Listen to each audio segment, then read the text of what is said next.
ఒక మాట అన్నంటే మాటకు కమిట్మెంట్కి వెళ్ళిపోతుంటా. అది ఎంత నష్టమైనా సరే, ఇక రాజకీయంగా నాకు ఎన్ని ఇబ్బందులున్నా, నష్టమున్నా, ఆర్థిక ఇబ్బందులున్నా, లేకపోతే రాజకీయ ఇబ్బందులున్నా, ఒక నిర్ణయం తీసుకున్న తర్వాత బ్యాక్ రాలేను నేను. బ్యాక్ వస్తే ఏమైపోతుందంటే ఇక రకరకాల దాని మీద రకరకాల మనుషులు రకరకాల అనుమానాలను వ్యక్తపరుస్తుంటారు.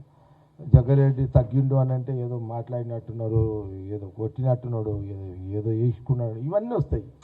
మనము ఎప్పుడైనా ఇగో పదవులు ఉంటాయి పోతాయి, క్యారెక్టర్ చంపుకోవద్దు. మనకు పదవులు ఉంటాయి పోతాయి, ఎవ్వరికి పర్మనెంట్ కాదు, ఎంత పెద్దోళ్ళకైనా పర్మనెంట్ కాదు. కానీ మనము క్యారెక్టర్ని చంపుకోవద్దు, ఎప్పుడైనా సరే క్యారెక్టర్ని చంపుకోవద్దు. కాబట్టి నేను ఇప్పుడు చారి అడిగింది నేను తక్కువని ఇప్పుడు చెప్పిన అనుకో, పొలిటికల్గా ఎప్పుడు టెంప్ట్ కావద్దు.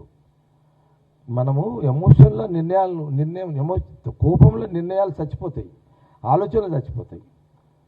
అందుకే నేను కోపంలో ఏది చేయ, కొంత టైం తీసుకొని తూచి ఆలోచన చేసి ఇక మనము ఇక వారు డిక్లేర్ చేసిందంటే ఇక కొడుతూనే ఉండాలి. ఇక తగ్గినమా ఏదో సరెండర్ అయినరా అనేది అవకాశం మీ మీడియాకి ఇవ్వద్దు. నేను అట్లా ఉంటుంది రాజకీయంగా. నాది ఎప్పుడు నా జీవితం మొత్తంలో పబ్లిక్ పాలిటిక్స్, తర్వాతనే ఫ్యామిలీ.